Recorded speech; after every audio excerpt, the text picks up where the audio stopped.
ठीक है। यदि क्षेत्रादित्य है तो क्षेत्र प्लस आदित्य, क्षेत्रादित्य, तो क्षेत्र का मतलब हो गया छोटा सा एरिया, ठीक है, या और उसका आदित्य, आदित्य का मतलब राजा, ठीक है, तो उस क्षेत्र का राजा क्षेत्रादित्य, ठीक है, या उस क्षेत्र का बड़ा सा प्रशासनिक पदाधिकारी, वो होगा क्षेत्रादित्य। क्लियर हो, समझ में आए? प्रशासन में बड़ा सा यस। पदाधिकारी होता है, हाँ बस वही चीज है, सिंपल। देखो, किसी भी चीजों को ना, उसको तोड़ दो, ठीक है। जो चीज बड़ा दिखता है ना, याद रखना एक चीज, जिंदगी में हमेशा एक बात याद रखना, जो चीज बड़ा दिखता है वह उतना ही छोटा है, और जो चीज जितना छोटा दिखता है वो बहुत बड़ा है, बहुत बड़ा है। इसलिए हम लोग भी एग्जाम दिए, हमारे बहुत सारे लड़के दोस्त मित्र लोग एग्जाम दिए, हमने बहुत लड़कों को पढ़ाया, वो भी एग्जाम दिए, और उनका रिजल्ट तुमको हम ये बताते हैं कि अधिकांश क्वेश्चन वहां गलत करके आते हैं जो आसान होता है। क्यों?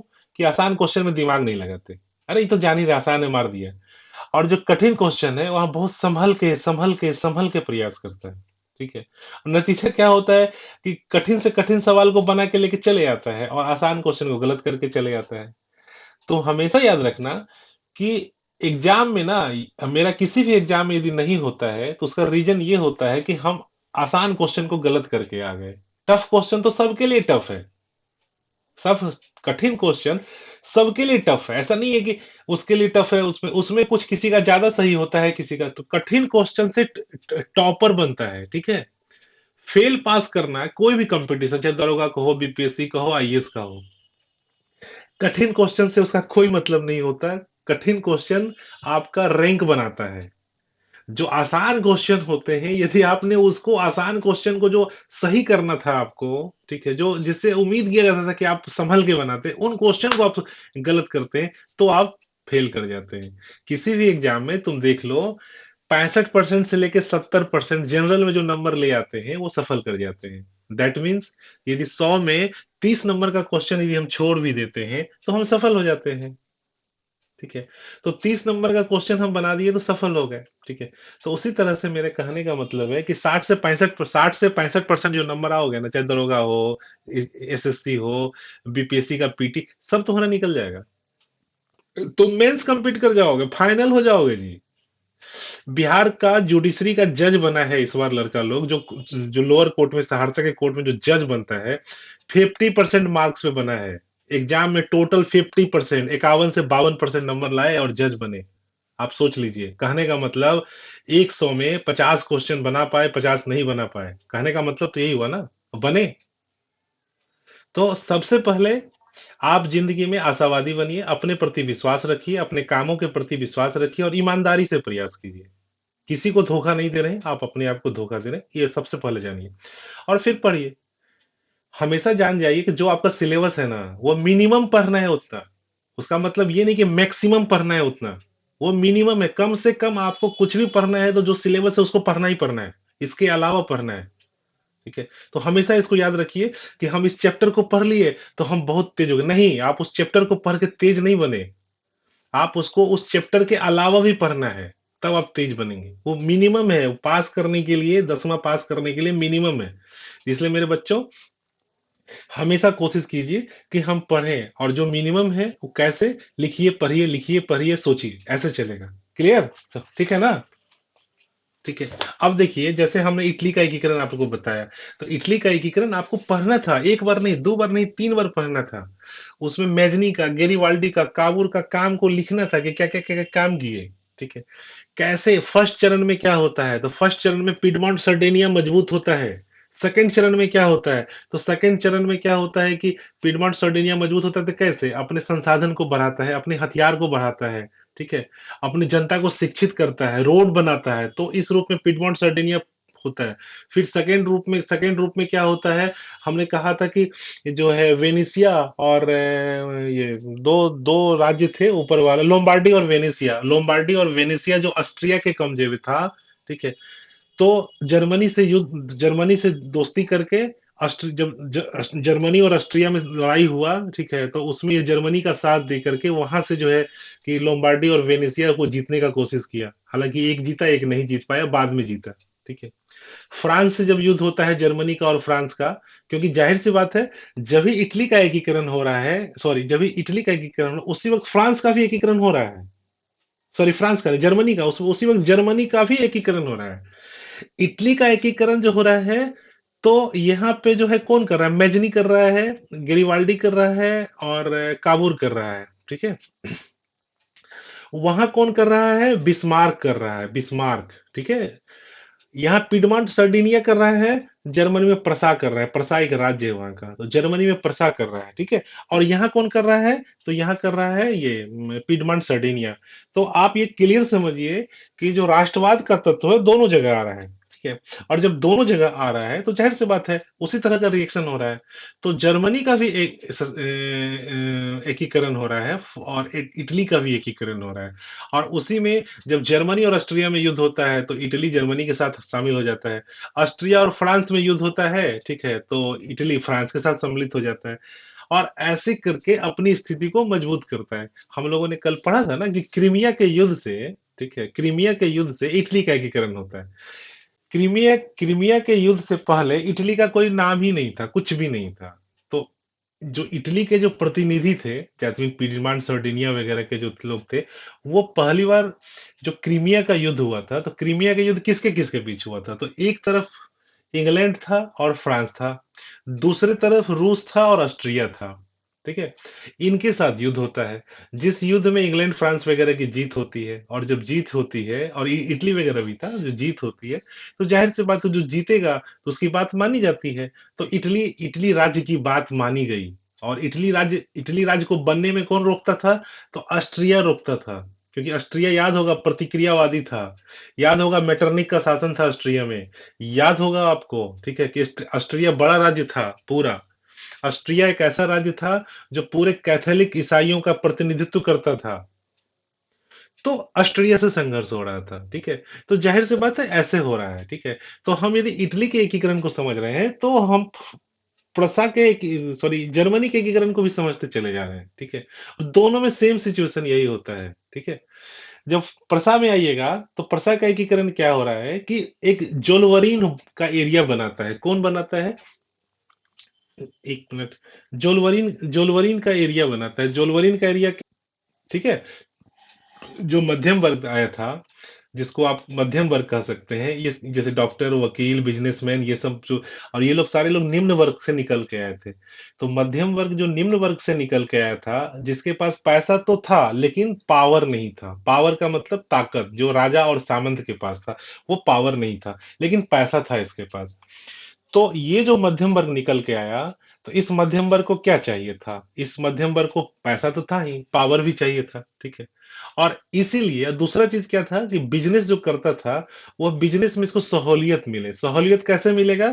तो टैक्स नहीं हो, ठीक है, कहीं भी जाए तो पुलिस का डंडा नहीं पड़े। आप मान लीजिए, हम एक छोटा सा एग्जांपल देते हैं।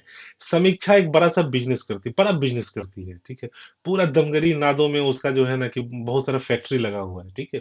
अब वो कोई सामान को यहाँ से लेकर के पंजाब भेजती है। यहाँ से निकली, खेर समदा में गई, समदा में दूसरा जो है कि राज्य है, या जमींदार है या सामंत है, वहां टैक्स लिया। वो क्षेत्र, उस क्षेत्र का जो क्षेत्राधित्य है, जैसे उस क्षेत्र का जो क्षेत्राधित्य है, वहां उससे पैसा लिया। वहां से निकल के गई, सहरसा वाला पैसा लिया, ठीक है। वहां कुछ हुआ तो वहां का पुलिस वाला इसको मारा भी, गाड़ी को 2 घंटा रोक भी दिया, ठीक है।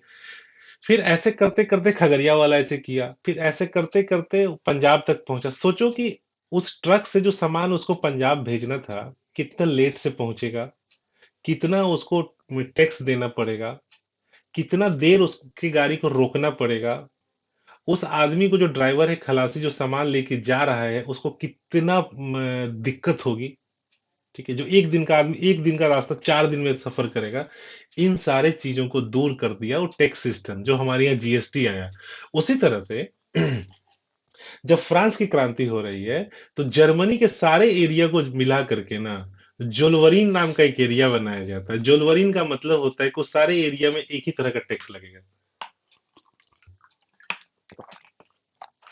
तो जो एक ही तरह का टैक्स लगेगा, तो कहने का मतलब, एक फीलिंग है ना, एक सेंस ऑफ फीलिंग, मतलब एक ऐसा अनुभव कि ये एरिया के लोग हम एक हैं, जिनको एक टैक्स देना पड़ता है। ठीक है, आप इसको ऐसे समझिए थोड़ा सा, हम आपके समझने के लिए बोल रहे हैं, इसका कोई गलत मतलब मत लीजिएगा। आप रिजर्वेशन है, सपोज कीजिए, रिजर्वेशन दिया गया, लेकिन रिजर्वेशन के तहत आरक्षण जो दिया गया, इसके तहत क्या है कि एक जाति के लोगों को लगता है कि हम एक समान हैं।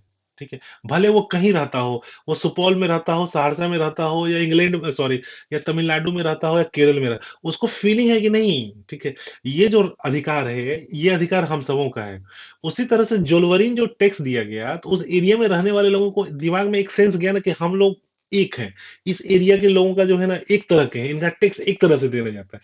तो ये जो सेंस गया ये दिमाग में कि हम लोग दूसरे से अलग हैं, हम लोग एक हैं। ठीक है, हमारे पास जो है वो दूसरे के पास नहीं है, ये जो फीलिंग गया, ठीक है, यही ना एकीकरण है। और यह एकीकरण का बीज है। यह एकीकरण का जो सीड होता है ना, जो खेत में एक सीड डालता है और बीज डालता है, और बीज जो फिर बड़ा होता है, ठीक है, तो यह एकीकरण का एक सीड डाला गया, ठीक है, जो फ्रांस की क्रांति के समय हो रहा है। दूसरा, फ्रांस की क्रांति के समय राष्ट्रवाद की भावना आती है। राष्ट्रवाद की भावना क्या है कि दूसरे जाति के लोग हम पर अधिकार नहीं करें, हमारी अपनी एक सरकार हो। ठीक है, हम अपने सरकार के अनुसार काम कर सकें। ठीक है, हम जो चाहते हैं, जो बनना चाहते हैं, जो करना चाहते हैं, हम कर सकें, हमारे काम पर किसी का नियंत्रण नहीं हो। ठीक है, यह इस स्वतंत्रता की जो बात होती है, ठीक है, वह जो एक मतलब क्या कहते हैं कि जो एक फीलिंग होता है कि हम लोग सब एक हैं, ठीक है, तो वही ना राष्ट्रवाद है। ठीक है, अभी सपोज कीजिए, ठीक है, कैसे, जैसे मान लीजिए नादो पंचायत है और दमगरी पंचायत है, थोड़ी देर के लिए मानिए, तो नादो के सारे राजपूतों को लगता है कि हम एक हैं, यादवों को लगता है हम एक हैं, पिछड़ों को लगता है हम एक हैं, पचपनिया को लगता है हम एक हैं। तो ये जो लगता है राष्ट्रवाद है क्या? नहीं, ये राष्ट्रवाद नहीं है। यदि हम ऐसा भावना बना दें कि दमगरी में रहने वाले चाहे कोई हो, यादव हो, राजपूत हो, ब्राह्मण हो, दलित हो, पिछड़ा, अति पिछड़ा, जो भी हो, सब एक है, कोई बात पर सब एक है, सब एक साथ मिल करके आगे निकल के आता है। सोचिए, समूह में ताकत होती है, सामूहिकता में ताकत होती है, एक साथ आने में ताकत होती है। एक साथ आना ही समाज है। व्यक्ति अलग और एक समूह वाली बात होती है, उसे ही समाज है। तो कहने का मतलब ये हुआ कि राष्ट्रवाद ने एक सामूहिकरण किया, लोगों को जोड़ा, और जो लोगों को जोड़ा, तो एक क्षेत्र वाले दूसरे क्षेत्र के लोगों से जुड़े, और जब जुड़े तो एक बड़ा सा एरिया के लोग, ठीक है, आप अकेले काम करते हैं, एक दूसरा आदमी आपके साथ काम करता है, तो कैसा लगता है कि 11 आदमी की तरह आप काम करते हैं, सोच लीजिए। ठीक है, एक आदमी काम करता है, दूसरा आके जुड़ जाता है, तो लगता है कि 11 आदमी हो गया। ठीक है, तो कहने का मतलब ये है कि वो 11 नहीं हुआ, ऐसा भी नहीं कि आपको ताकत, वो एक फीलिंग है कि आपको एक फील हुआ कि हम 11 हैं, और आपके काम करने की क्षमता कई गुना बढ़ जाती है। हमने क्या कहा था ना, सबकॉन्शियस माइंड में डाल दो, तुम्हारे काम करने की क्षमता बढ़ जाएगी। वो तुम्हारे दिमाग का सॉफ्टवेयर है। ठीक है, और वहां से जो तुम निकलोगे तो पक्का, ठीक है, मेडिकल साइंस में तुम लोग पूछना, प्लेसिबो इफेक्ट होता है, प्लेसिबो इफेक्ट। ठीक है, डॉक्टर सिर्फ ये कहता है, डॉक्टर के पास तुम जाते हो ना, डॉक्टर तुम्हारी बात को सुन लेता है ना, तुमको दवाई नहीं भी देता है और तुम्हारी बात को सुन लेता है, तुमको लगता है कि हम ठीक हो गए। ठीक है, ये कैसे ठीक होता है? तो उसको प्लेसिबो इफेक्ट कहते हैं, लिख लीजिए आप लोग कभी भी, PLACEBO, प्लेसिबो इफेक्ट, EFFECT। ये क्या होता है? उसी तरह से एजुकेशन में होता है, पढ़ाई में होता है। तो कहने का मतलब कि यहाँ जोलवरीन का जो एरिया था फ्रांस की क्रांति के बाद, जो पूरे एरिया को फ्रांस ने जीत करके एक समान टैक्स लागू करने के लिए, एक समान टैक्स लागू करने के लिए जो एक व्यवस्था बनाई, जिससे क्या होता था, जैसे इंडिया में आई है, ठीक है, इंडिया में जमींदारी प्रथा आप लोग सुने होइएगा। लॉर्ड कर्नवालिस ने जमींदारी प्रथा इंडिया में लाया था। ठीक है, कब लाया था? 1790, हाँ, 1790 में लॉर्ड कर्नवालिस में जमींदारी प्रथा लाया था। अक्सर क्वेश्चन आता है कि हम लोग चर्चा करते तो जमींदारी प्रथा क्या था? तो लॉर्ड कर्नवालिस ने 1790 में जमींदारी प्रथा लाया था।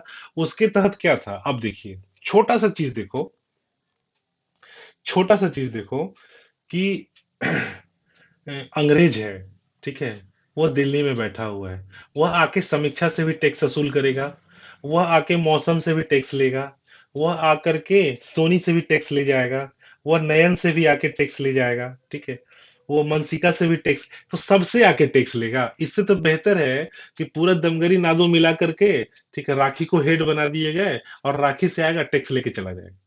ठीक है। तो इससे क्या हुआ कि अंग्रेज जो थे, जो एक एक दमगरी के एक एक आदमी से टैक्स ले जाता था, इसके बजाय में पूरे नादो दमगरी मिला के राखी को यहाँ का जमींदार बना दिया गया। और बस वो आया, राखी से राखी पूरा एरिया में कलेक्ट की, और अंग्रेज को पैसा दे के चली गई। तो इस तरह से जमींदारी व्यवस्था जो है, ये उत्तर प्रदेश में व्यवहार, उत्तर प्रदेश और बिहार में 1790 ईस्वी के साथ स्टार्ट होता है। ठीक है। आप लोग देखेंगे, इससे बहुत सारा और सारा चीज है। तो बिहार और यूपी में पूरे भारत को तीन भाग में बांटा गया था। महलवारी व्यवस्था आई थी, रैयतवारी व्यवस्था आई थी, और जमींदारी व्यवस्था आई थी। जमींदारी व्यवस्था का संबंध बिहार और यूपी वाले एरिया से था। ठीक है। महलवारी और रैयतवारी, रैयत का मतलब क्या होता है? किसान। किसान से सरकार का कनेक्ट रैयतवारी था। महाल का मतलब क्या होता है? हम लोग की तरफ भी देखिएगा, जो जमीन का मतलब रखते हैं, महाल। महाल महाल का मतलब होता है गांव। ठीक है। तो दक्षिण में चले जाइए, तमिलनाडु वगैरह में, वहां महलवारी व्यवस्था थी। महलवारी का मतलब क्या होता है कि पूरा का पूरा गांव, पूरे पूरे गांव से टैक्स लेके जाते थे। ठीक है। तो ये टैक्स सिस्टम वहां था। देखो, हम जो क्लास बता रहे हैं ना, ये तुम्हारे आगे के चैप्टर में भी तुमको समझने में आसानी होगी। नहीं तो क्या होता कि हम इस चैप्टर को पढ़ा देते, तुमको समझाते नहीं, तुम समझ नहीं पाते, पढ़ाई रुचिकर नहीं होती, लगता कि हम याद कर रहे हैं। पढ़ाई याद करने का नाम नहीं है, पढ़ाई समझने का चीज है। याद करना वो चीज, याद तो कुछ किया जाता है, डाटा कुछ याद किया जाता है, पढ़ाई समझने का चीज है। पढ़ाई जब आप समझ जाएंगे, आपकी दिमाग की बत्ती खुल जाएगी, आपके दिमाग खुल जाएंगे, हो गया काम। और क्या करना होता है? हो गया। दिमाग खोलता है पढ़ाई। ठीक है। तो चीजों को समझना है, चीजों को समझ करके उसको पचाना है, और जब आपके शरीर में पच गया, तो खून के द्वारा पूरे शरीर में पहुंच जाएगा। नतीजा क्या हो गया कि वो आपका अपना हो गया। ठीक है। तो जब आपका अपना हो गया, तो आपका दिमाग डेवलप हो गया, और दिमाग जब डेवलप हो गया, तो आपके लिए दूसरा काम आसान होगा। एक मजबूत दिमाग का आदमी और एक कमजोर दिमाग का आदमी, आप सोच लीजिए कितना काम कर सकता है। मजबूत दिमाग का आदमी जो होगा, कभी हार नहीं मानता, हारे हुए बाजी को भी जीत के चला आता है। और एक कमजोर आदमी, सब कुछ दे दो, फिर भी हार जाएगा। वो बोलेगा ये कर दीजिए, वो कर दे, वो हमेशा दूसरे पे दोष लगाएगा। तुम ऐसा नहीं कि इसलिए हम हार गए, तुम ये नहीं कि इसलिए हम हार गए। और एक मजबूत आदमी अपना भी करेगा, उसमें जो कमी है उसको भी दूर करके जीतेगा। तो आपका दिमाग यदि मजबूत होता है, तो आप किसी भी हारी हुई बाजी को, जो लगेगा कि आप हार जाइएगा, उसको भी अंतिम अंतिम समय तक संघर्ष कीजिएगा, और अंतिम बॉल पे छक्का मार के जीतिएगा। और यही कहता है, क्रिकेट में देखो ना, कुछ कुछ कुछ टीम सरेंडर कर जाता है, ज्यादा रन देखा सरेंडर कर गया। कुछ टीम क्या होता है, रन देखने के बाद भी धीरे धीरे खेलता है, अच्छा से खेलता है, और अंतिम बॉल जाते जाते जीत होता है। इसलिए बेटा, हार नहीं मानना है, और पढ़ाई का मूल मकसद यही है कि हम हार नहीं मानेंगे, और जो हम करना चाहते हैं समाज के लिए, देश के लिए, उसके लिए हम अंतिम सांस तक लड़ाई रखें, लड़ेंगे। और हम जो है उस अच्छे काम को करेंगे, चाहे पूरी दुनिया मेरे साथ विरोध में काहे नहीं हो, हम अच्छे काम को करेंगे। और जब आप अच्छे काम को करेंगे, तो फिर आप जब मर भी जाएंगे, फिर भी दुनिया आपको याद करेगी। यही है पढ़ाई का मकसद। पढ़ाई का मतलब ये नहीं होता कि आपको नौकरी दे दे। पढ़ाई का मतलब ये होता ही नहीं है। पढ़ाई का मतलब होता है कि आपके अंदर जो शक्ति है ना, उस शक्ति को बाहर निकाला जाए, उस शक्ति को कैसे आगे बढ़ाया जाए। ठीक है, ताकि आप एक शक्तिशाली बने। और शक्तिशाली आदमी जब बनेगा ना, तो वह नौकरी क्या है, नौकरी करेगा, बिजनेस भी कर लेगा, बड़ा सा फैक्ट्री बना लेगा। ठीक है। एक नौकरी की क्या बात करती है वो, हजारों लोगों को नौकरी दे देगा वो। तो मेरा मकसद ये है कि आपके दिमाग मजबूत हो, आप एक मजबूत इंसान बने, आप हारी हुई बाजी को भी पलटने की क्षमता रखें, आप वो उस काम को भी कर सकें जो अच्छा अच्छा आदमी नहीं कर सकता है। आपको अपनी ताकत पे भरोसा हो, अपने ईमान पे भरोसा हो, अपने शरीर पे पूरा कंट्रोल हो, आपके आंख पे कंट्रोल हो, आपके कान पे कंट्रोल हो। सोचो, जिस आदमी का इतना कंट्रोल होगा, उसके लिए दुनिया में कोई भी चीज बहुत आसान है। तो हम वहां से गाइडेड है, हम वहां से काम करते हैं। दूसरा चीज बहुआ, हमेशा याद रखना, हर सब्जेक्ट जुड़ा हुआ है, हर सब्जेक्ट। ठीक है। और जहां तक हिस्ट्री का संबंध है, तो इतिहास एक ऐसा सब्जेक्ट है कि इतिहास में पॉलिटिकल साइंस भी है। जब एक राजा दूसरे राजा का इतिहास पढ़ते हैं, तो पॉलिटिकल साइंस स्टार्ट हो जाता है। जब हम इतिहास में ये पढ़ते हैं कि उस राजा ने कैसे अपने जनता के लोगों के आर्थिक स्थिति में सुधार किया, तो इकोनॉमिक से स्टार्ट हो जाता है। जब हम ये स्टार्ट करते हैं, पढ़ते हैं कि इतिहास में कैसे विज्ञान का विकास हुआ, पहले इतिहास में ये कैसे खेती होती थी, बाद में कैसे खेती होने लगी, पहले कैसे टेक्नोलॉजी का यूज़ खेती में होता था, फिर तो इससे टेक्नोलॉजी और विज्ञान आके जुड़ गया। जब हम ये देखते हैं ना कि आज भी देखो, दिल्ली में मेहरौली के पास चले जाओ, वहाँ लोहा का बड़ा सा पिलर है। आज भी उस पिलर पे जंग नहीं लगता है।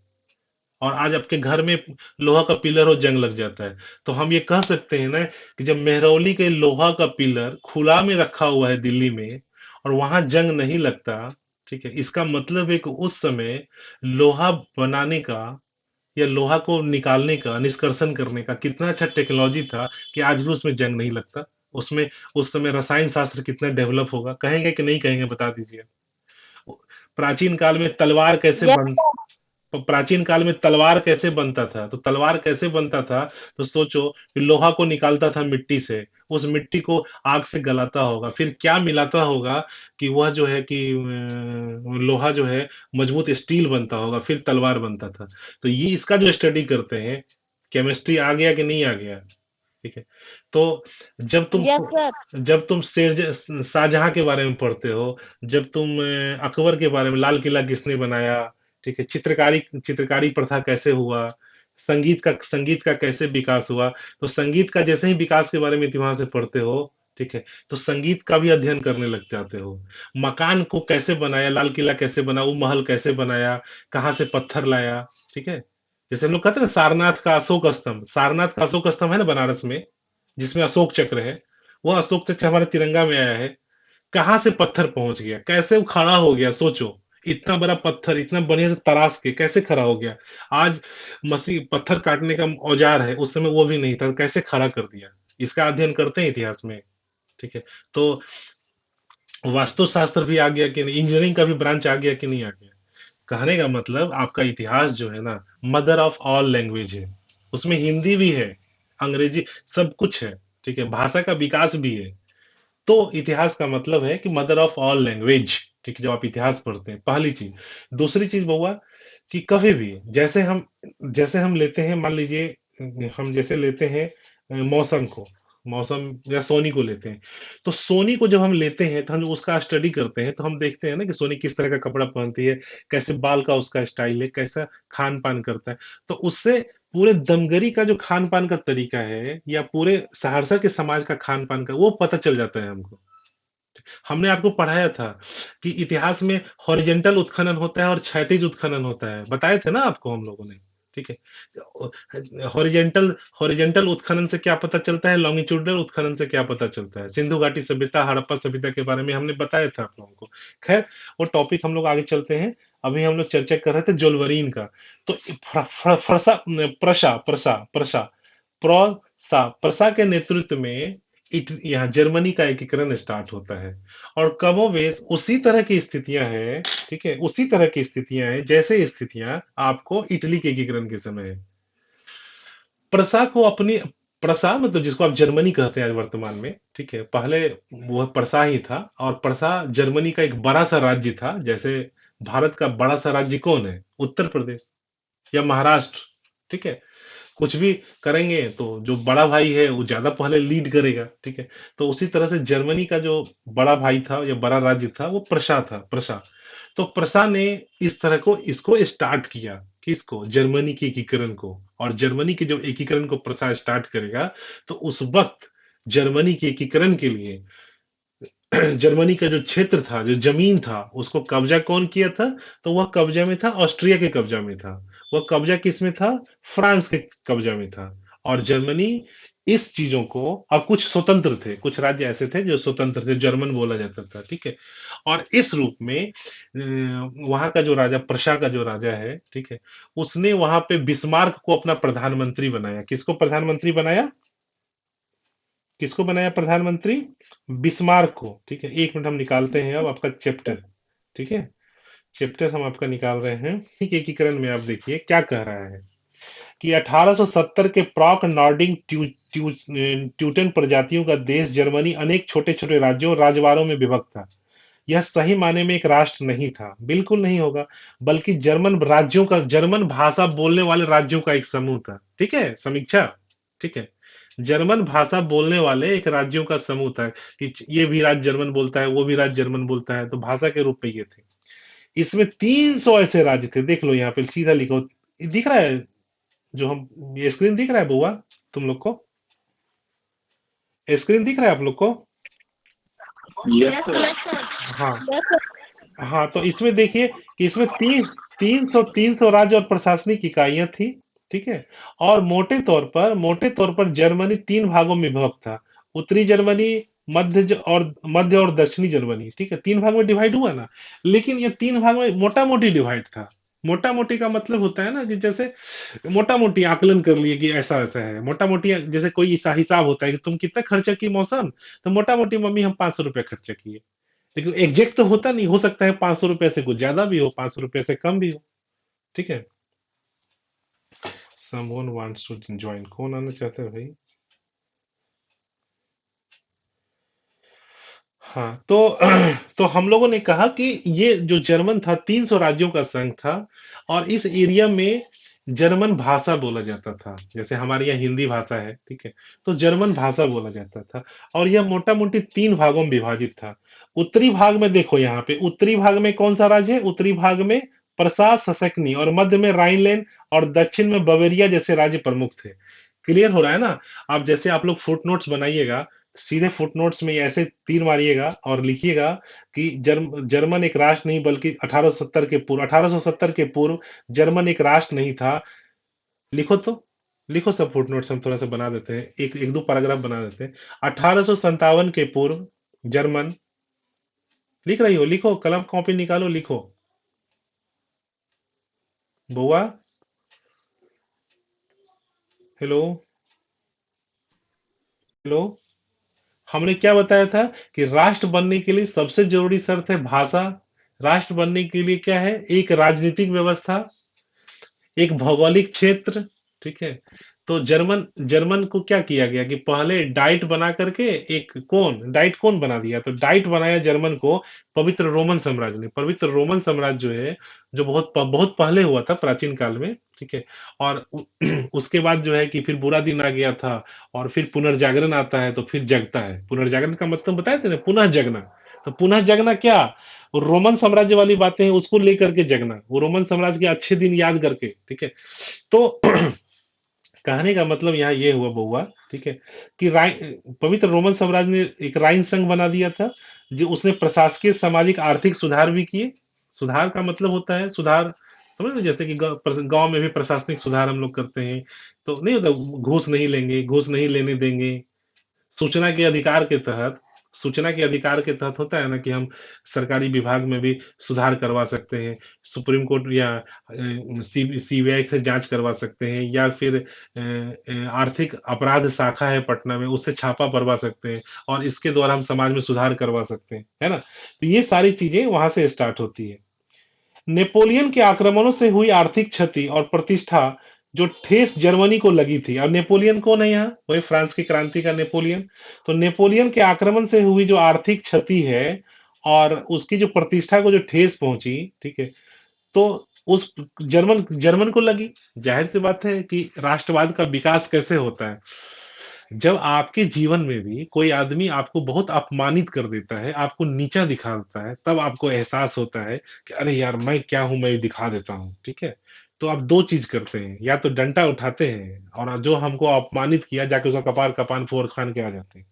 एक तो हम ऐसा करते हैं। दूसरा हम करते हैं कि जिसने हमें अपमानित किया था, मैं उसको ऐसा बन के दिखा देता हूं कि जिंदगी में वो कभी मेरा अपमान ही नहीं कर पाएगा। आज मेरा अपमान किया है, तो हमेशा मेरे सम्मान में सर झुकाएगा। एक बदला ऐसा भी होता है। मान लीजिए, हम समीक्षा को हम बेइज्जत करते हैं, उसको हम बोलते हैं कि तुम पागल हो, ये हो, तुमको वो नहीं आता, ये नहीं आता, वो नहीं आता। हम उसको बहुत बुरी तरह से अपमानित करते हैं। नतीजा नतीजा क्या करती है समीक्षा? हमको आगे बढ़ के 4 गाली दे सकती है। ठीक है, या समीक्षा क्या कर सकती है? हमसे बातचीत करना बंद कर देगी, हमसे मिलना जुलना छोड़ देगी। तीसरा चीज क्या कर सकती है समीक्षा, कि हमने उसको गाली दिया तो समीक्षा दिखाएगी कि नहीं, मैं कैसे अच्छी हूं, मैं आपको दिखाती हूँ, ठीक है। तो कहने का मतलब कि यदि आपने आकर के हमको भी चार गाली दे दिया, डंडा से मारा, ठीक है, तो फिर आप गलत हो गए, कहाँ उससे आपका डेवलपमेंट कहाँ हुआ, ठीक है। आप कोई रिएक्शन नहीं दिए, आप चुपचाप बैठ गए, हमसे बातचीत बंद कर दिए, आप में कोई डेवलपमेंट नहीं, तो उससे भी विकास नहीं हुआ। लेकिन जैसे ही आप ये सोचते हैं कि नहीं, सुमन सर ने हमको गाली दिया तो मैं दिखा देती हूँ सुमन सर को कि मैं कैसे, जिस जिस मुंह से उसने मेरा बुराई किया, उसी मुंह से मैं उसकी तारीफ करवाऊंगा, और कैसे, अपना डेवलपमेंट करके, हमें जो गलतियां हैं उसको ढूंढ ढूंढ के खत्म करेंगे। तो यही चीजें जर्मन के एकीकरण में भी हुआ। जब फ्रांस की क्रांति का चीज वहां पहुंचा, नेपोलियन वहां पहुंचा, वहां की जनता को, नेपोलियन तो अपना अच्छा चीज दे रहा था, लेकिन वहां से पैसा कौड़ी भी ले रहा था, जैसे इंग्लैंड हमारे हिंदुस्तान से ले जा रहा था। तो वो अच्छा चीज कर रहा था, लेकिन यहाँ की जनता अपमानित महसूस कर रही थी। और ये जो अपमान हो रहा महसूस हो रहा था, इसका रिएक्शन होगा ना, इसका प्रतिक्रिया होगा ना। प्रतिक्रिया होगा तो क्या होगा, दो प्रतिक्रिया होगा, या तो मरेंगे या मार देंगे। दूसरा प्रतिक्रिया होगा कि हम अपने में सुधार करेंगे, हमारी गलती है, उस गलती को हम दूर करेंगे, जिस चीज के लिए मेरा निंदा कर रहा है उस निंदा को हम खत्म कर देंगे। वो हमें खामी रहेगी ही नहीं, वो बुराई हमें रहेगी नहीं, तो मेरा कोई निंदा करेगा ही नहीं करेगा। क्लियर, समझ रहे हो ना चीज को, ठीक है।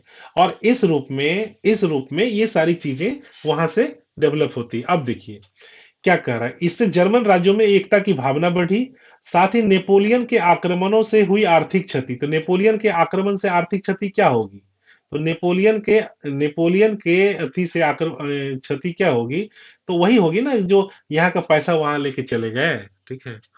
जो यहाँ का जो जो खनिज पदार्थ है, कोयला है, लोहा है, उसको यहाँ से निकाल करके फ्रांस में लेके चले गए, ठीक है। जो यहाँ का बढ़िया बढ़िया चीज है उसको निकाल करके हम अपने देश में लेके चले जाएंगे, यही होगा ना क्षति।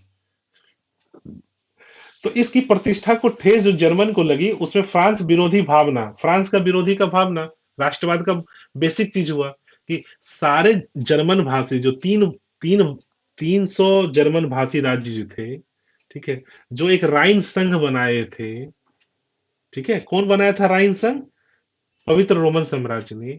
उसमें क्या हुआ कि फ्रांस के विरोध में, नेपोलियन के विरोध में एक भावना उत्पन्न हुई कि हमको फ्रांस का विरोध करना है। मतलब यह कि फ्रांस के विरोध करने के नाम पर पूरे जर्मन भाषी राज्यों में एकता आती है। और यह एकता जब आती है, यही एकता आगे बढ़ करके जर्मन राष्ट्रवाद का निर्माण करती है। और राष्ट्रवाद के निर्माण में हमने पढ़ा कि एक बड़ा भौगोलिक खंड, जैसे पूरा जर्मन भाषी राज्य जो भी भूगोल है, जैसे ज्योग्राफी वाला पूरा एरिया होगा, जो जो एक तरह से वो अलग होगा। एक प्रशासन होगा पूरे देश में, एक टैक्स सिस्टम, एक कर वाला एक सिस्टम होगा, ठीक है। एक कल्चर होता है, एक भाषा होता है, तो ये स्टार्ट होता है। तो एक रिएक्शन क्या है कि नेपोलियन का विरोध करना है, फ्रांस का विरोध करना है, तो पूरे 300 भाषी राज्यों में एक हो गए। और इस रूप में जर्मन लोग एक तरह से एक होना स्टार्ट हुए, ठीक है। तो जागृत हुआ, और इस प्रकार नेपोलियन ने चाहे अनचाहे, ठीक है, नेपोलियन ने अनजाने में ही जर्मन राष्ट्रवाद का कर दिया। वो तो नेपोलियन तो चाह रहा था अपना अच्छा करने के लिए, ठीक है, राजा को हटा करके वहां पे जो है कि फ्रांस के गणतंत्र की भावनाएं वहां डेवलप कर, लेकिन उसके साथ साथ उसका यूज भी तो कर रहा था। कोई किसी का, बहुत कम लोग होते हैं जो किसी का निस्वार्थ रूप से मदद करते हैं, अधिकांश लोग तो फायदा के लिए मदद करते हैं, भैया तुम हमको पैसा दोगे तो हम तुमको मदद करेंगे। बहुत कम लोग होते हैं कि तो आप उनको पैसा दीजिए नहीं दीजिए फिर भी आपकी मदद करते हैं। हम लोग कहानी पढ़े थे, पढ़े होइएगा। एक साधु था, एक साधु था जो पानी में नहा रहा था, और एक बिच्छू जो है पानी, एक, एक कौन है, ठीक है, एक साधु था, ठीक है, एक साधु था जो पानी में नहा रहा था, तो एक बिच्छू पानी में वहां, अरे कौन है भाई, नए नबी जुड़ रहे हो, ठीक है। तो एक साधु था, ठीक है, वह साधु पानी में स्नान कर रहा था, एक बिच्छू वहां पे था। वह बिच्छू को बार बार अपने हथेली पे लेता था कि हम इसको किनारा कर दें, और जब भी उसको उठाता था बिच्छू उसको डंक मार देता था। कहने का मतलब ये कि बिच्छू का डंक मारने, तो दूसरा आदमी बोला कि भाई बिच्छू आपको डंक मारता है, बिच्छू को पानी में छोड़ दीजिए, बोला कि नहीं, बिच्छू का नेचर है डंक मारना, मैं इंसान हूं, मेरा नेचर है उसको बचाना, ठीक है, और उसने बचाया। उसी तरह से मैं ये कह रहा हूं कि नेपोलियन ने चाहे अनचाहे जो भी हुआ जर्मन राष्ट्रवाद को एक तरह से वहां से जन्म दिया। और फिर मेटरनिक का प्रतिक्रियावाद, हमने क्या कहा था, ऑस्ट्रिया, ठीक है, फ्रांस की क्रांति के समय भी ऑस्ट्रिया ने विरोध किया था। और फ्रांस की क्रांति में जो हुआ था, राजा को हटाया गया था, तो वो चाहता था कि वहां के राजा को हटा करके और यहाँ हम मतलब यहाँ के लोगों को हटा के फिर से राजा को व्यवस्था कर दें। और यही है मेटरनी का प्रतिक्रियावाद, ठीक है। तो यहाँ पे आप देखिए कि बियना कांग्रेस में, तो बियना कांग्रेस कहाँ था, तो बियना यूरोप में पड़ता है, जहां सारे राज्यों ने मिल करके संघ किया था कि फ्रांस को हम लोग साइड करेंगे, फ्रांस को हम लोग हराएंगे, फ्रांस को हम लोग फ्रांस में फिर जो है राजा का शासन लाएंगे। तो इन लोगों ने क्या किया कि बियना कांग्रेस में मेटरनिक ने जर्मनी को ऑस्ट्रिया के अंतर्गत एक शक्तिहीन राज्य के रूप में रखा। अब देखो, जर्मन जो यहाँ पे कौन है, यहाँ पे पवित्र रोमन साम्राज्य ने एक राइन संघ बनाया था, ठीक है। अब यहाँ क्या हो रहा है कि मेटरनिक ने क्या करता है, ठीक है, फ्रांस की क्रांति का बदला लेने के लिए, फ्रांस की क्रांति को पलटने के लिए मेटरनिक जो है अनजाने में ही, बिना चाहते हुए भी, ठीक है, जो भी ऑस्ट्रिया के अंतर्गत, ऑस्ट्रिया एक बड़ा राज्य था, उसके अंतर्गत जो भी जर्मन भाषा बोलने वाले राज्य क्षेत्र थे, क्षेत्र मतलब एरिया, उस सारे एरिया को मिला करके एक राज्य, एक शक्तिहीन राज्य बनाता है। दैट मीन्स कि वो राज्य तो है लेकिन उसका कोई शक्ति नहीं है। जैसे बिहार को एक हम राज्य बना दें और इसके पास कोई ताकत ही नहीं थी इसको, ठीक है। हम मान लीजिए हम ये सोनी को या फिर मौसम को हम क्या करें कि उसको हम कह दें कि तुम हम दमगरी की राजा हो, ठीक है, और उसको कोई पावर ही नहीं थी। सपोज कीजिए हम, ठीक है, मान लीजिए हमको आप प्रिंसिपल बना दीजिए साईं विद्या मंदिर का और कोई पावर ही हमको मत दीजिए, तो हम तो प्रिंसिपल हैं लेकिन मेरे पास कोई पावर ही नहीं, शक्तिहीन प्रिंसिपल है, कुछ नहीं कर सकता किसी को। तो उसी तरह से दैट मीन्स हुआ कि शक्तिहीन राज्य तो बन गया लेकिन कोई पावर नहीं उसके पास था, कुछ नहीं कर सकता था। क्यों क्यों नहीं कर सकता था? क्योंकि वो ऑस्ट्रिया के अंतर था। उस राज्य का मालिक कौन था? ऑस्ट्रिया का राजा था। तो सारा डिसीजन कौन लेगा? ऑस्ट्रिया का राजा लेगा। जर्मन में रूढ़िवादी व्यवस्था स्थापित की गई, रूढ़िवादी व्यवस्था स्थापित की गई। तो दो चीज हम पढ़े थे, हमसे पूछी थी ये समीक्षा पूछी थी, सर उदारवाद क्या होता है? उदार, ठीक है, निरंकुश। और हमने बताया था कि निरंकुश क्या होता है और उदार क्या होता है। निरंकुश का मतलब है कड़ाई से पालन करने वाला, और उदार का मतलब हो गया ढीला ढाला रूप से, थोड़ा सा चलता है, ठीक है। जैसे हम बोल दे कि नहीं समीक्षा, सवेरे 7 बजे से लेके रात में 10 बजे रात तक तुमको पढ़ना है, ना हिलना है डुलना है, सिर्फ पढ़ना है। तो ये हो गया कड़ाई से। ठीक है समीक्षा पढ़ो, हर एक 2-2 घंटा में ब्रेक ले लेना, थोड़ा सा कुछ 5 मिनट घूम लेना, 2 घंटा के बाद थोड़ा कुछ खा लेना, फिर पानी वानी पी के फिर से बैठ के पढ़ना, ठीक है, ब्रेक ले लेके पढ़ो, ठीक है। तो ये उदारवादी हो गया, मतलब थोड़ा सा ढीला ढाला, ठीक है। तो यहाँ क्या हो गया, एक जर्मन में रूढ़िवादी व्यवस्था, रूढ़िवादी व्यवस्था का मतलब, ठीक है, रूढ़ि जैसे हमारे यहाँ क्या है ना कि देखो रूढ़ि और परंपरा तुम लोग सुने होंगे, रूढ़ि है ये परंपरा है, सुने होंगे ना, ठीक है। तो रूढ़ि और परंपरा में क्या अंतर है, याद रखिए इसको। जैसे बाल विवाह होती है तो यह एक रूढ़ि है, परंपरा नहीं है, ठीक है। जैसे जैसे मुसलमानों में 3 तलाक है, तो यह रूढ़ि है, ये परंपरा नहीं है, ठीक है। परंपरा क्या होता है और रूढ़ि क्या होता है? जिसमें तर्क नहीं होता वो रूढ़ि होता है, और जिसमें तर्क होता है वो परंपरा होता है। क्लियर समझ रहे हो चीज? रूढ़ि यस सर। रूढ़ि रूढ़ि वह व्यवस्था होती है जिसमें तर्क नहीं होता, ठीक है, तार्किक नहीं होता, रिजनेबल नहीं लगता, तर्क संगत नहीं लगता, वो रूढ़ि है, ठीक है।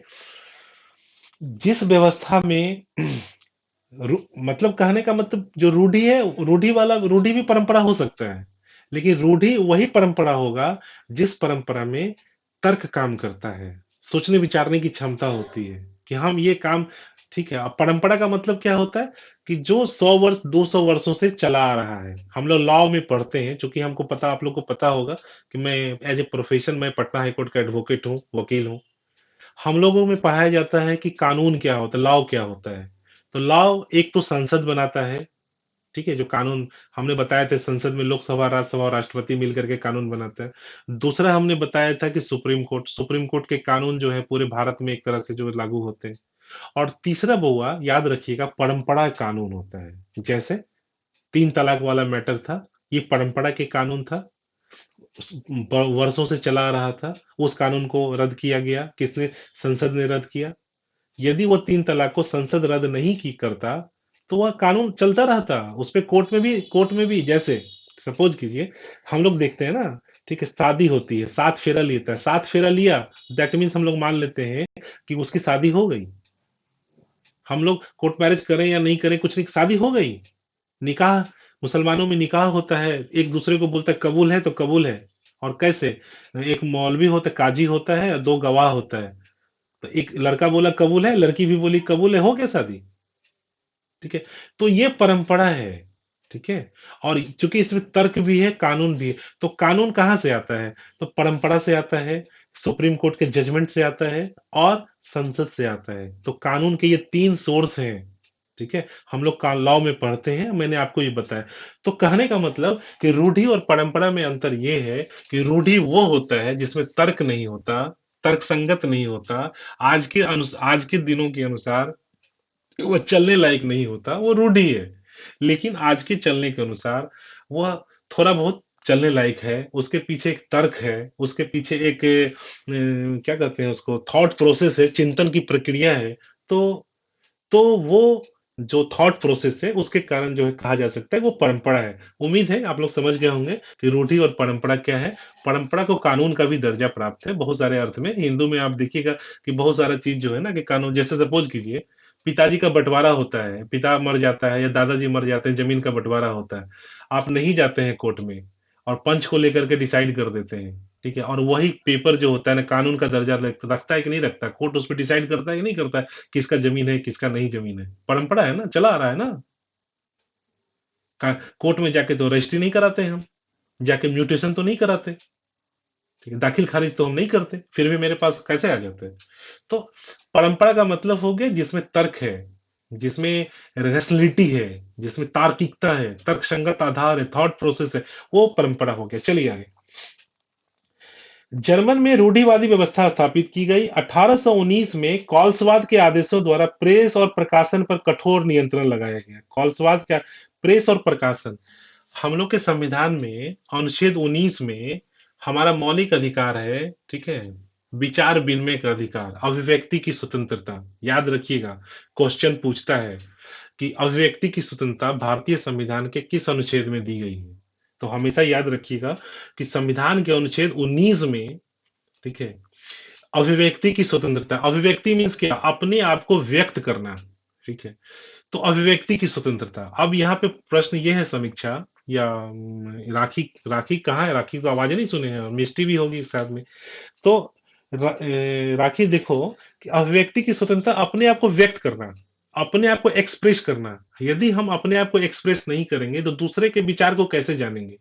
और जब हम एक अपना विचार दूसरे को बताएंगे, दूसरे का विचार हम जानेंगे, और इसी विचार विनिमय की प्रक्रिया में ना हम डेवलप होते हैं। अभी हम टीचर हैं, मान लीजिए आपको पढ़ा रहे हैं, ठीक है, तो मैं आपको जो पढ़ा रहा हूं, मैं अपनी बातों को आपके सामने रख रहा हूं।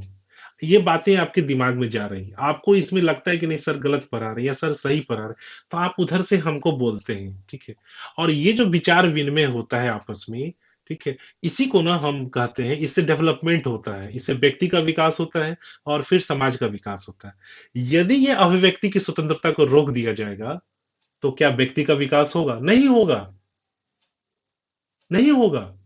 समाज का विकास होगा? नहीं होगा। तो ये अभिव्यक्ति की स्वतंत्रता जो है वो हमारे विकास का जुड़ा हुआ है। इसीलिए भारतीय संविधान में मौलिक अधिकार के तौर पर, ठीक है, फंडामेंटल राइट के तौर पर हमारे संविधान में अनुच्छेद 19 में मौलिक अधिकार के तौर पर अभिव्यक्ति की स्वतंत्रता है। अब हम यहाँ प्रेस की बात आ रही है, प्रेस और प्रकाशन। ठीक है, प्रेस और प्रकाशन क्या करता है? प्रेस मतलब क्या हो गया? जो समाचार पत्र को छापता है, दैनिक जागरण, हिंदुस्तान, जो पेपर आप छापते हैं, इंडिया टुडे जो मैगजीन आप छापते हैं, ठीक है, बहुत सारा पॉलिटिकल न्यूज़पेपर जो छापते हैं, जो पढ़ने को मिलता है, तो प्रेस और प्रकाशन, उसको छापने वाला, उस पर नियंत्रण लगा दिया। तो प्रेस जो होता है, जो पेपर होता है, वह भी अभिव्यक्ति की स्वतंत्रता है। क्यों, कैसे है? एक व्यक्ति बात करता है, लेकिन समाज में जब अभिव्यक्ति होगी, ठीक है, तो कैसे होगी? पटना की बात को सहरसा के लोग कैसे जानेंगे? सहरसा की बात को दमगरी के लोग कैसे जानेंगे? तो अभिव्यक्ति होती है ना। तो अभिव्यक्ति कैसे? या तो रेडियो टीवी के द्वारा होगा, या पेपर के द्वारा होगा। और पेपर के द्वारा होगा तो कैसे होगा? प्रेस और प्रकाशन के द्वारा होगा। और तो आपको पता होगा कि टीवी तो ये लगभग कब से 1960 के आसपास से टीवी आना स्टार्ट हुआ है, ठीक है। हमारे हिंदुस्तान में भी 1960 70 80 के बाद से टीवी का प्रचलन बढ़ा। रामायण और महाभारत सीरियल आया तो लोग धीरे धीरे टीवी खरीदना स्टार्ट किए, ठीक है। और बाद में, नहीं तो पहले वो एंटीना होता था घुमाओ, टीवी टीवी से पहले रेडियो था, और रेडियो से पहले प्रेस था। तो कहने का मतलब कि समाज में एक दूसरे से जुड़ने के लिए पहले प्रेस था, पेपर पेपर पेपर होगा तो प्रिंटिंग प्रेस होगा, ठीक है। उसके द्वारा समाज चलता था। बाद में प्रेस के बाद, पेपर के बाद क्या आता है? ये रेडियो आता है, जो आप देखे हो या घर में पड़ा हुआ है। फिर टीवी आता है, और आज तो आप देख रहे हैं मोबाइल आ गया है, मोबाइल टीवी की तरह काम करता है। तो इस तरह से क्या हो गया, प्रेस पर नियंत्रण लगा दिया। क्यों लगा दिया? कि प्रेस जो है या टीवी है, लोगों में जागरूकता भी तो पैदा करता है, इंटरेस्ट भी तो पैदा करता है। एक बात को दूसरी जगह तो, आज दिल्ली में कोई घटना घटता है तुरंत आपको पता चल जाता है, अमेरिका में कोई घटना तुरंत पता चलता है। तो दैट मीन्स लोगों के आंख कान का तो विकास, आंख कान डेवलप तो हो गया, ठीक है। आदमी के सोचे समझने की ताकत तो बढ़ गई, आदमी के ज्ञान का विकास तो होता है। प्रेस और पेपर के द्वारा दूसरे के सोचने के तरीका से, कि सुमन सर कैसे सोचते हैं, उसको राखी, हमारे सोचने के तरीका को राखी ने अपने जीवन में शामिल कर लिया। तो क्या हो गया कि राखी के सोचने का तरीका और सुमन सर के सोचने का तरीका, दोनों जब तार्किक रूप से मिल जाता है तो राखी का डेवलपमेंट हो गया। अब राखी जो है उसमें सुमन सर के भी सोचने का तरीका शामिल हो गया, और ऐसे धीरे धीरे राखी का माइंड डेवलप होता चला जाता है, ठीक है। तो इसी रूप में प्रेस जो है हमारे नॉलेज को, हमारे ज्ञान को, हमारे एक होने के ताकत को, वो उसको कंट्रोल करता है। पेपर में कोई घटना घटी, पूरा यूनाइट हो जाता है लोग, ठीक है। तो आदत टीवी है, पहले तो पेपर ही था। तो इस तरह से अब चलिए कि क्या हो गया, विश्वविद्यालय पर नियंत्रण रखने के लिए पर्यवेक्षक नियुक्त। पर्यवेक्षक का मतलब जानते हो? इंस्ट्रक्टर, इंस्ट्रक्ट करने वाले, पर्यवेक्षक। कि विश्वविद्यालय पर नियंत्रण, तो विश्वविद्यालय का मतलब क्या होता है? आप मैट्रिक पढ़ते हैं, मैट्रिक से पढ़ेंगे तो इंटर में जाएंगे, इंटर के बाद आपका यूनिवर्सिटी, कॉलेज में जाएंगे, कॉलेज कॉलेज, ठीक है। कॉलेज में जब जाएंगे तो कॉलेज का हेड कौन होता है? यूनिवर्सिटी होता है। जैसे मगध यूनिवर्सिटी आपके मधेपुरा में है, पटना में पटना यूनिवर्सिटी है, दिल्ली में दिल्ली यूनिवर्सिटी है, ठीक है। पटना में तो और सारे, पटना पटना में पाटलिपुत्रा यूनिवर्सिटी है, पटना यूनिवर्सिटी है, उसके बाद आर्यभट्ट यूनिवर्सिटी है, ठीक है। तो इस तरह से बहुत सारा यूनिवर्सिटी है। तो कहने का मतलब, जो कॉलेज जो होता है, उस कॉलेज के ऊपर यूनिवर्सिटी होता है, ठीक है। जैसे कॉलेज हो गया, यहाँ कॉलेज, और इसके ऊपर यूनिवर्सिटी, विश्वविद्यालय, ठीक है। तो विश्वविद्यालय पर नियंत्रण क्यों? तो विश्वविद्यालय आप जानते हैं ना, एजुकेशन देता है, ठीक है। आदमी के सोचने समझने का क्षमता डेवलप करता है, ठीक है। आप एक प्रोफेसर से उम्मीद करते हैं कि आपके माइंड को झकझोर दे। एक अच्छा प्रोफेसर, एक अच्छा टीचर आपके दिमाग को झकझोर देता है, आपके दिमाग के बत्ती को हिला देता है, आपके दिमाग के एक एक कण को हिला देता है, आपके सोचने के तरीका को चेंज कर देता है। और जब आपके सोचने का तरीका चेंज हो जाता है, आपका डेवलपमेंट हो जाता है। हम लोग क्या करते हैं, हम लोग दमगरी में बहुत सारी ऐसी घटनाएं घट रही है नादों में, जो आपको पता नहीं है। आप अपने दुनिया में जी रहे हैं, आपको लगता है कि यही दुनिया सही है, ठीक है। आप एक काल्पनिक दुनिया में जी रहे हैं। दमगरी में एक अलग दुनिया चल रहा है, भारत में एक अलग दुनिया चल रहा है। तो आप जो कल्पना में जीते हैं, आपको लगता है कि मैं ये हूं, मैं वो हूं, मैं वो हूं। जिस दिन आपको ये लगता है, आप हकीकत का सामना होता है, ठीक है। आप अपनी दुनिया से निकल करके पूरे दुनिया के, मतलब भारत की दुनिया से या विश्व की दुनिया से जुड़ते हैं, उसी दिन तो आप समझदार बन जाते हैं। तो जैसे ही मैं ऐसा करता हूं, मैं ये करूंगा, अरे हम लोग मिलके करते हैं, ठीक है। तो जैसे ही आप अपनी दुनिया से, कि मैंने ये कर दिया, अरे तुमने कैसे कर दिया, ठीक है। कुछ ऐसी चीजें थी जिससे तुम्हारे पिताजी की भी भूमिका थी, तुम्हारे टीचर की भी भूमिका थी, तुम्हारे दोस्त की भी भूमिका थी। वो लोग यदि अपना अपना रोल प्ले नहीं करता, ठीक है, तो तुम वो काम कर ही नहीं सकते थे। हमें खाना खा मैं तो खाना खा के आ चुका हूँ। अरे तुमने खाना खा के आ चुके हैं, उस खाना के लिए पैसा पापा ने लाया था, मम्मी ने मेहनत करके ठंडा में हाथ जला के मेहनत किया था, ठीक है, उसमें रोटी बनाने में हाथ भी जल गया उसका, ठीक है, फिर बर्तन साफ करके तुमको खाना दी। और उसमें तो कहने का मतलब ये है कि जब हम ये पहचानने लगते हैं कि आपके अलावा भी लोग हैं, ठीक है, जैसे आप महत्वपूर्ण है वैसे वो भी महत्वपूर्ण है, हो सकता है कि आपसे ज्यादा महत्वपूर्ण हो, ठीक है, आप अपनी दुनिया से निकल करके, ठीक है, दूसरे की दुनिया को भी समझते हैं, उसी दिन आप समझदार बन जाते हैं, और उसी दिन से आपका डेवलपमेंट स्टार्ट हो जाता है। तो मेरा लक्ष्य ये है कि आप इन चीजों को समझिए, अपनी जो एक बनी बनाई दुनिया है जो दिमाग में आप रखे हुए हैं, ठीक है, कि मैं ये बनूंगा, मैं ये करूंगा, उस दुनिया को जमीन पे उतारिए, उस दुनिया को दूसरे से जोड़िए, उस दुनिया को हकीकत में लाइए, और फिर देखिए समझदारी का तकाजा। तो चलिए आगे। हमने अभी कहा था ना कि मेटरनिक, हाँ यहाँ था कि पाठ्यक्रम और धार्मिक संस्थाओं पे नियंत्रण लगा दिया गया। पाठ्यक्रम का मतलब कौन होता है? सिलेबस जो आप पढ़िएगा उस पर भी कंट्रोल लगा दिया गया। क्यों? कि यदि आप कुछ ऐसी चीजें पढ़ लीजिएगा तो जाहिर सी बात है कि आपका दिमाग उस तरह से सोचने लगेगा, ठीक है, और फिर आपको अच्छे और बुरे की फर्क समझ में आने लगेगी। तो ये चीजें, फिर क्या हो गया, कक्षा और गिरजाघर में गुप्तचर बहाल कर दिए गए। देखो यहाँ गुप्तचर, गुप्तचर का क्यों, गुप्तचर का मतलब होता है गुप्त रूप से काम करने वाला, गुप्तचर है ना, गुप्त रूप से काम करने वाले को गुप्तचर कहा जाता है। तो क्या कर दिया गया, कक्षा में मतलब क्लास में, गिरजाघर हम बताए थे ना, ईसाइयों में जो मंदिर होता है या मस्जिद होता है ईसाइयों का, उसको गिरजाघर कहते हैं। तो गिरजा उधर तो यूरोप में तो गिरजाघर ज्यादा है, तो वहां के कक्षा और गिरजाघर में गुप्तचर बहाल किए गए। इन सब का उद्देश्य उदारवादी विचारधारा और राष्ट्रवाद को बढ़ने से रोकना था। तो मेटरनिक है, याद रखिएगा, ये कौन है? मेटरनिक का प्रतिक्रियावाद। किसको रोकना था?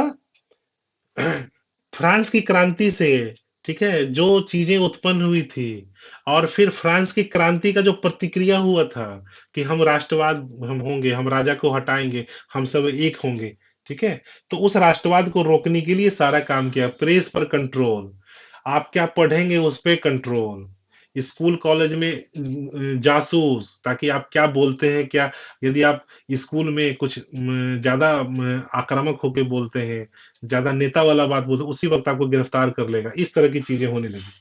तो मेटरनिक के प्रयासों से 1848 तक जर्मन राष्ट्रवादी विशेष प्रगति नहीं कर सके। याद है ना, प्रतिक्रियावादी मेटरनिक, ठीक है, तो वहां पे वहां का प्रोग्रेस नहीं हो सका, मेटरनिक उसको रोका। हमारे देश में था ना जी, इमरजेंसी लगा था 1977 में, इंदिरा गांधी के समय में, 1975 में, सॉरी, 1975 में, जून 1975 में इमरजेंसी लगा था, ठीक है, इमरजेंसी में यही सब हो गया था कि स्कूल कॉलेज में गुप्तचर व्यवस्था रख गया था, ठीक है, हर जगह बड़े बड़े नेता को उठा के डाल दिया गया था जेल में, ठीक है, लालू जी वगैरह सब जेल में डाल दिए गए थे, ठीक है, कोई भाषण नहीं दे सकता था, इमरजेंसी लगा था। पूछिएगा अपने पापा मम्मी, सब बताएंगे, गूगल करके देखिएगा। तो मैटर ये, ठीक है, तो विशेष प्रगति नहीं कर सका। अब देखिए, जर्मनी के एकीकरण में सहायक आर्थिक तत्व, आर्थिक तत्व याद है ना, हम कहे थे जोलवरीन, देखिए यही है जोलवरीन, जोलवरीन शुल्क की संघ की स्थापना की गई। 1845, 15 और 48 के मध्य जर्मनी में औद्योगिकरण की पृष्ठभूमि तैयार हुई। पृष्ठभूमि का मतलब क्या होता है? पृष्ठभूमि, पृष्ठभूमि दैट मीन्स बेस, जमीन। पृष्ठभूमि का मतलब है जमीन, हम जमीन तैयार कर रहे हैं, ठीक है, हम हम जो है ना जनता पार्टी, भारतीय जनता पार्टी के जीतने का जमीन तैयार कर रहे हैं, दैट मीन्स पृष्ठभूमि तैयार कर रहे हैं। किसी को किसी भी काम को करने से पहले प्लानिंग होता है ना, ठीक है, आप उसको भी पृष्ठभूमि कह सकते हैं। चलिए, तो कोयला और खनिज का विकास हुआ, तो उस वक्त क्या था, याद है बुआ? आज की डेट में पूरे देश में, पूरे विश्व में विकास, विकास का जो मानक होता है कि कौन देश कितना विकास किया, तो जो देश ज्यादा एनर्जी को यूज करता है उस देश को ज्यादा विकास माना जाता है, ठीक है। एनर्जी, जैसे आप सोचिए आज से 20 साल पहले दमगरी में नहीं था, बिजली नहीं था, तो बिजली नहीं था तो लोग टीवी यूज नहीं करता था, एसी यूज नहीं करता था, कूलर यूज नहीं करता था, मिक्सी यूज नहीं करता था, ठीक है, तो लाइट यूज नहीं करता था, फैन यूज नहीं होता था। दैट मीन्स कि हम लोग विकसित थे? नहीं थे। बिजली आया, तो पहले तो बिजली आया, फिर फैन आया, फिर कूलर आया, फिर एसी आया, टीवी आया, तो हम एनर्जी ज्यादा यूज करने लगे ना। ठीक है, पहले जितना वाट यूज करते थे अब ज्यादा वाट यूज करने लगे, तो हम ज्यादा एनर्जी को यूज करने लगे। तो जो देश या जो व्यक्ति ज्यादा एनर्जी यूज करता है उसको कहा जाने लगा विकसित। ठीक है, अब अफ्रीका देश में जहां पे कोई फैक्ट्री ही नहीं है, तो फैक्ट्री में तो ऊर्जा यूज होगा ना। तो जहां ऊर्जा का ज्यादा यूज होगा उसको ज्यादा विकसित कहेंगे, और जहां ऊर्जा का ज्यादा यूज नहीं है उसको विकसित नहीं कहेंगे। तो विश्व में आज के डेट में ऊर्जा का कौन कितना यूज करता है और कौन कम यूज करता है, उसके आधार पर भी देश को विकसित, अविकसित, पिछड़ा देश कहा जाता है। क्लियर? 1834, हाँ, रेल लाइन का प्रसार हुआ।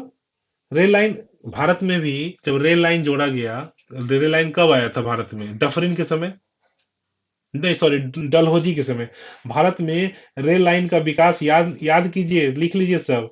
भारत में रेल लाइन का विकास, ठीक है, डलहौजी के समय में आता है। डलहौजी, ठीक है, भारत का जो उस वक्त गवर्नर जनरल था। हमने बताया था ना कि जमींदारी प्रथा कॉर्नवालिस के समय आया था। तो भारत में जो रेलवे लाइन का विकास होता है, डाक और तार का जो डाक है ना, डाक आपके घर में जो पोस्ट ऑफिस वगैरह सब होता है, तो डाक और तार, ये सब डलहौजी के समय आया था। और ये डलहौजी जो आया था, तो रेलवे लाइन इसलिए नहीं आया था कि पूरा भारत को जोड़ना है। रेलवे लाइन का विकास इसलिए हुआ था कि दमगरी का अनाज, लदवा का अनाज यहाँ से दिल्ली, या दिल्ली से बम्बई, या बम्बई से लंदन, इंग्लैंड भेज सकेंगे। ठीक है, झारखंड से कोयला लेंगे, वहां से सोना लेंगे, उसको फिर ट्रेन पे रखेंगे, और रख करके जो है कि हम अमेरिका लेके चले, हाँ, इंग्लैंड लेके चले जाएंगे और वहां का फैक्ट्री बनाएंगे। इसलिए रेलवे लाइन आया था।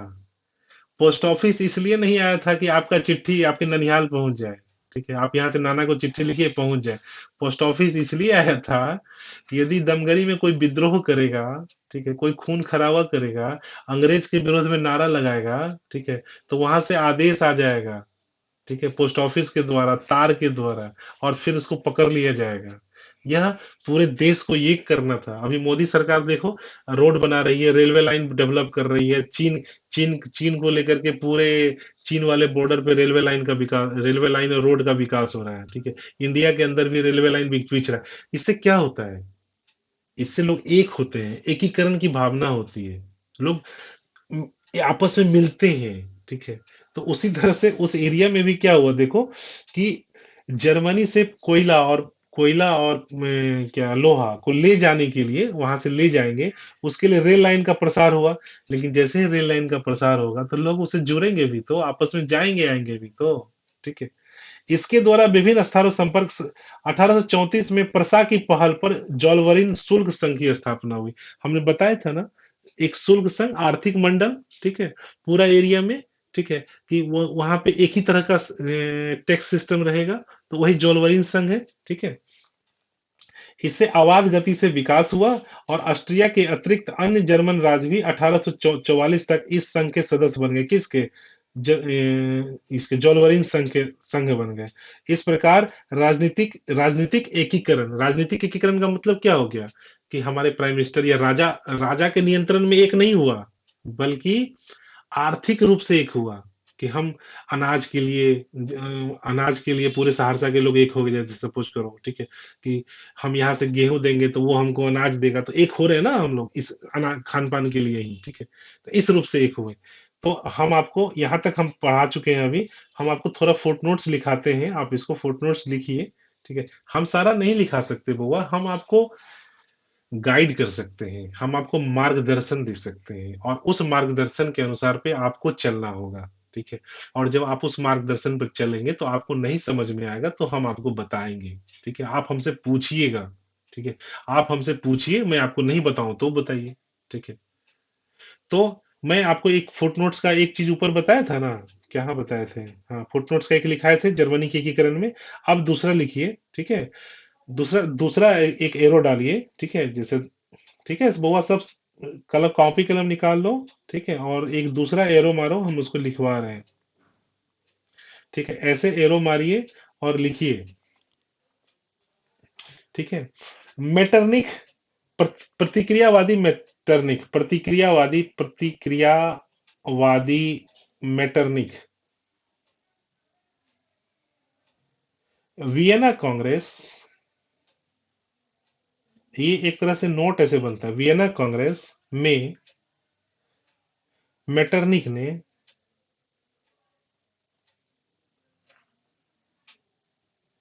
प्रेस के प्रकाशन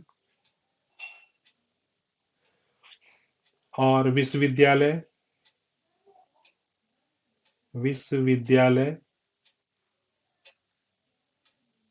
पाठ्यक्रम, धार्मिक संस्था,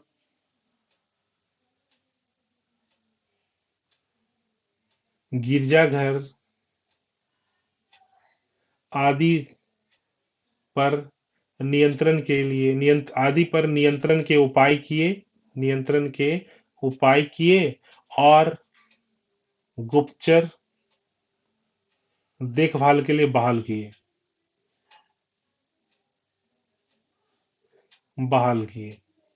अब ये देखिए पूरा का पूरा पैराग्राफ जो है, ठीक है, पूरा का पूरा पैराग्राफ जो है आपका उसमें आ जाता है, ठीक है। और यह 1848 तक चलता रहा, 48 तक चलता रहा। क्यों? 1848 में नेपोलियन का पतन, मेटरनिक का पतन का मतलब डाउनफॉल, मर गया, खत्म हो गया, भाग गया, कमजोर हो गया। सर विश्वविद्यालय के बाद सर, विश्वविद्यालय के बाद हम क्या लिखे हैं? विश्वविद्यालय के बाद पाठ्यक्रम, सिलेबस जिसको कहती हो, सिलेबस, ठीक है, ठीक है। उसके बाद धार्मिक नियंत्रण, ठीक है, धार्मिक नियंत्रण, और उसके बाद गिरजाघर आदि पर नियंत्रण में रखा, और गुप्तचर देखभाल करने के लिए बहाल किया, और यह 1848 तक चलता रहा, ठीक है। उसके बाद फिर आप दूसरा एरो मारिए और ये लिखिए 1815 से 48 जर्मनी के एकीकरण का जमीन तैयार हुआ। जमीन का मतलब बेस, ठीक है, तैयार हुआ। रेल लाइन का विकास हुआ, रेल लाइन का विकास हुआ। जोलवरीन जोलवरीन शुल्क संघ बने, ठीक है। और इस रूप में राजनीतिक से पहले आर्थिक एकीकरण जर्मनी का हुआ, आर्थिक एकीकरण जर्मनी का हुआ। क्लियर? ठीक है। इस रूप में देखो, तुम्हारे भाषा में हो गया, ठीक है। और ये बस एक एरो मारे, ठीक है, ये एरो मारे और लिख दिए, ठीक है। ऐसे करके जब अपने से लिखे हुए बातों को तुम पढ़ोगे तो जल्दी से समझोगे, और जल्दी से समझोगे। और जब स्कूल में जाते हो, तुम चारों पांचों सारे जो लड़कियां लड़के हैं जब बैठते हैं, तो सब लोग भाई बहन की तरह हो, सब लोग आपस में बात करो कि कैसे फ्रांस की क्रांति में क्या क्या हुआ था, जर्मनी के एकीकरण में क्या क्या हुआ था। देखो, इससे क्या होगा कि तुम जो नहीं जानते हो, समीक्षा जो नहीं जानती है सोनी बता देगी, सोनी जो नहीं जानती है मौसम बता देगी, मौसम नहीं जानती है मनसिका, मनसिका नहीं जानती है राखी बता देगी। और इस रूप में नयन नहीं जानता है, नयन बता देगा। इस रूप में साकिर बता देगा। इस रूप में है क्या कि सबको पता चल जाएगा, ठीक है। फिर आप लोग को जो दिक्कत होगा, ठीक है, मैं मैं कसम से कहता हूं कि जो भी दिक्कत होगा मैं बताऊंगा, मैं भागूंगा नहीं, मैं समझाऊंगा। और जितने बार नहीं समझोगे मैं उतनी बार समझाऊंगा। मैं आपका टीचर बाद में हूं, पहले मैं आपका भाई हूँ, चाचा हूँ, या मेरी आप रिलेशन में भले फुआ लगे, जो भी लगे, ठीक है, भाई बहन हम लोग जो भी हो, ठीक है। हम लोग उस मिट्टी के हैं, हमको भाग के नहीं जाना है दमगरी से कहीं, हमको उसी जमीन में रहना है। तो मैं आपका हूँ, मैं आपके टीचर बाद में हूँ, मैं धोखा देने के लिए आपके पास नहीं आया हूँ, मुझे आपसे पैसा नहीं कमाना है, मुझे आपके चेहरे पे मुस्कुराहट लाना है, मुझे आपके पापा मम्मी के सपनों को साकार करने में सहायता करनी है, मुझको आपको एक अच्छा इंसान बनाना है, एक मजबूत इंसान बनाना है। हम जो है उससे भी ज्यादा अच्छा बनाना है आपको। मैं इसलिए हूं, और मैं हर वक्त मैं ये कहता हूं कि मैं जो कर रहा हूं, ठीक है, उसके लिए मैं जिम्मेवार हूं। यदि मेरे बातों से आपका लॉस होगा तो मैं उसकी रिस्पॉन्सिबिलिटी लेता हूं।